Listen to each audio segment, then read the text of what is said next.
Oke,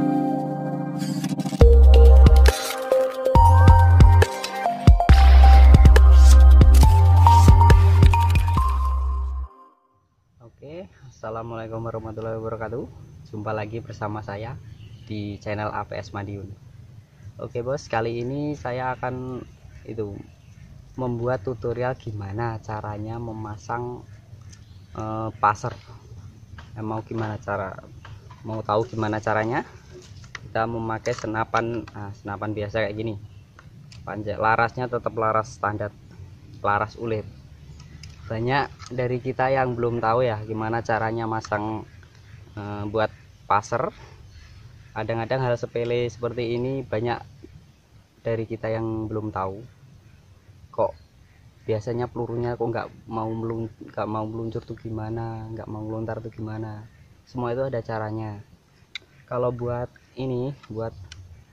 laras standar yang 50 cm ini bisa kalau dipasangin ulir, bisa buat pasang. Tapi kalau laras panjang itu kan cenderung putarannya ada 3 putaran. Kan peluru pada 3 putaran itu peluru seakan itu berputar kayak gini. Cenderung benang ini akan menggulung kayak gini kalau buat laras panjang ya. Tapi kalau buat laras standar yang ulir mungkin bisa. Tapi banyak dari kita yang belum tahu ya caranya gimana memasangnya gitu. Oke, kita akan buat tutorialnya cara memasang di passer agar bisa melontar jauh dan akurat. Oke, mau tahu gimana caranya? Simak terus videonya ya. Oke, salam passer manis. Oke bos, kita langsung saja untuk peluru ya.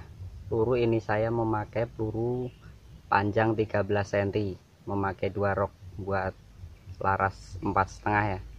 Ini memakai 2 rok, roknya tetap pensil, pelurunya buatan sendiri. Dan untuk derujinya kita memakai deruji dari sepeda jengki agar kuat. Dia tuh kadar bajanya tuh banyak. Kalau di jengki kadang-kadang kan kita buat maser bisa nekuk bentuk L kayak gini, bisa bengkok. Kalau ini nggak bisa. Ini meskipun lentur ini kan kadar bajanya itu banyak. Untuk senar, kalau buat laras beralur kita cukup menggunakan senar ya, jangan menggunakan PE. Kalau PE nanti kan cenderung terlalu lemas, jadi peluru passer ini akan menggulung di senar PE dan akibatnya senarnya ini akan kemakan laras dan putus. Kita cukup memakai senar ini, dan untuk ukuran senar ini 0,35 mili ya. Kalau untuk kekuatannya cukup 30 lip. Oke, 30 lip itu untuk ikan seberat sekitar 15 kilo. Ini udah cukup kuat. Seperti ini senarnya. Oke, dan untuk gulungannya, gimana ya kita kok masang gulungan harus itu biar lurus lenturannya. Kita kasih tempat senar kayak gini. Ini tempat senar. Jadi posisinya senar tuh kayak gini. Kayak gini. Mungkin ini sepele tapi banyak yang belum tahu, kadang cukup diginiin.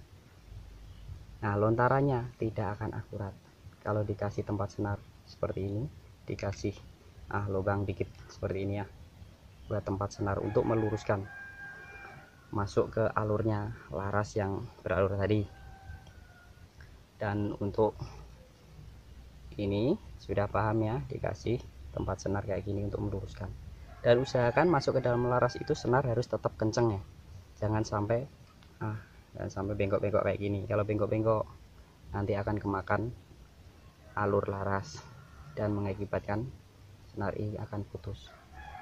Oke, dan untuk tusukannya, tusukannya ini saya kasih lubangan. Ini bisa dari kulitnya kabel untuk agar kita mudah memasangnya. Langsung saja ditusukkan kayak gini. Kayak gini kan tidak lari kemana-mana, langsung gini. Ini saya memakai kabel engkel mungkin ya, yang dari baja biasanya tuh bisa ada buat kabel telepon, jurusan telepon. Yang ini dalamnya ini baja, dan ini untuk tusuknya ini dikasih kulit kabel agar mudah memasang. Misalnya seperti ini. Ujungnya kita masukkan ke dalam lubang dari kabel tadi. Nah, ini nggak akan lari kemana-mana, kita mudah memasukkannya. Dan untuk cara pemasukan ya, kita coba di sini. Nah, ini cuma penumpang aja. Sebenarnya itu larasnya cuma segini. Ini cuma penumpang biar mudah memasang gulungannya. Kalau ini saya memakai druji, dan ini dari spidol biar mudah dilepas dan mudah memasangnya. Nah, kita pasang seperti ini. Oke, ini OD13. Ini panjangnya biasanya tuh ada di apa ya, biasanya ini mungkin ada di itu semprot, bisa gagang semprot. Nah, ini OD13. Kalau udah ada yang OD13 bisa langsung. Ini cuma penumpang biar masang. Sebenarnya itu larasnya cuma segini, laras ulir buat Benyamin yang standar itu cuma segini. Ini cuma penumpangnya aja. Nah, kita masukkan seperti ini. Oke, dan untuk pemasangan pelurunya,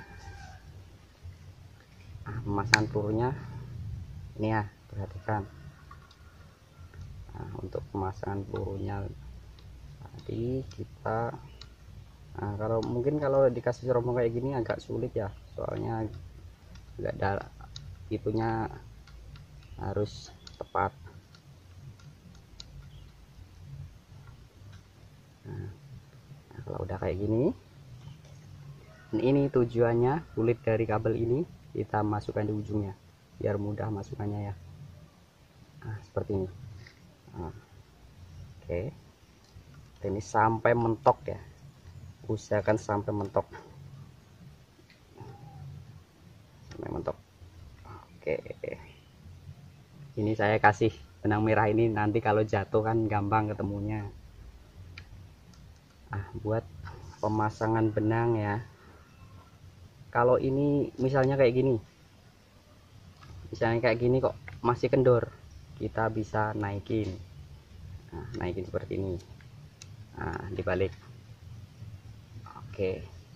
Nah, untuk dalamnya saya bisa memakai spon dari sendal buat nyepit ininya biar kuat. Nah, kita masukkan. Oke, kita masukkan seperti ini ya, lalu kita tekan lagi. Nah, usahakan senar ini harus kencang. Nah, kita cabut. Nah, seperti ini jadinya, tuh kan, tempat senar ada. Dan untuk penumpangnya, nah, cukup kuat. Oke, seperti ini. Nah, senar usahakan kayak gini, tempat senar bawah lurus ke atas dan masuk ke dalam laras. Oke, kita akan coba ya. Kita untuk cukup memakai 10 pompa untuk upgrade senapan biar powernya lebih oke. Ada tutorialnya, kita akan coba. Nah, di sana udah ada targetnya ya, kita langsung coba. Oh, mantap kan.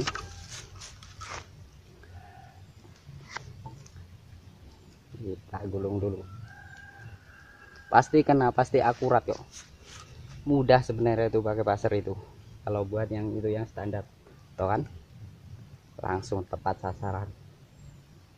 Dan ini nggak ada rekayasa dalam video ini tetap real, dan saya langsung coba dan tidak pernah memotong video ini.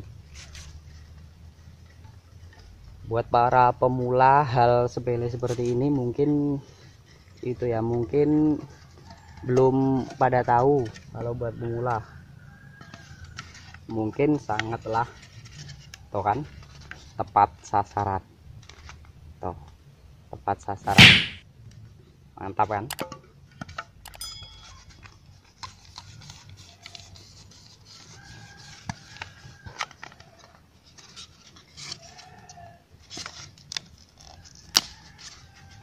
Nih, tepat sasaran, mantap banget. Dan peluru ini buat laras yang putaran alurnya sekitar satu setengah putaran, jadi berputar satu kali, duanya itu meluncur. Buat laras, kalau buat laras panjang terlalu banyak putarannya akan mengakibatkan senar ini banyak yang menggulung di sini, akhirnya kemakan laras dan dia bisa putus. Kalau nggak putus mungkin dia akan susah meluncurnya, soalnya ini rap seperti ini dan dia akan susah keluarnya.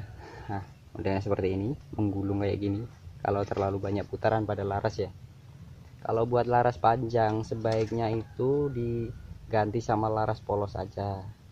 Kalau buat laras ulir, kalau larasnya panjang di atas 50 cm, dia akan putus. Kalau nggak putus dia nggak akan pernah mau meluncur ininya, pelurunya nggak akan pernah mau meluncur. Jadi sampai di sini udah paham kan?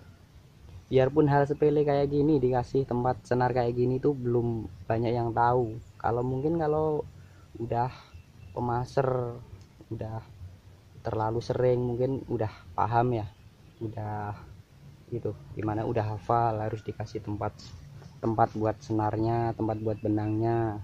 Ini tempat buat benang kayak gini, dikasih lubangnya lurus agar senarnya meluncurnya tetap lurus. Jadi ininya akan akurat, luncuran ininya akan akurat, pelurunya ini. Soalnya tuh kalau laras panjang itu terlalu banyak putaran dan akibatnya benang yang menggulung di sini, otomatis kan benangnya akan menggulung di peluru pasir kayak gini, dan ini setelah menggulung ini akan kemakan sama laras dan mengakibatkan laras senar ini akan putus. Dan untuk video kali ini ya, buat laras yang ulir, yang laras panjang sebaiknya diganti aja sama laras polos. Kalau buat laras panjang bisa maser, keadaan larasnya ulir itu hoak, tahu hoak. Nah seperti itulah kenyataannya tuh, saya pakai yang laras panjang nggak akan bisa keluar tuh peluru. Kalaupun bisa keluar dia akan cacat di sini dan nggak akan pernah meluncur sampai akurat. Kalau nggak cacat ya tetap putus benangnya, soalnya kemakan laras. Jadi intinya buat pasir yang laras ulir sebaiknya jangan pakai laras yang panjang. Kalau laras panjang terlalu banyak putaran, benang akan putus. Oke bos, sampai di sini dulu, udah paham? Oke, cukup sekian ya, dan terima kasih tutorial dari saya, semoga bermanfaat. Wassalamualaikum warahmatullahi wabarakatuh. Salam pasir mania.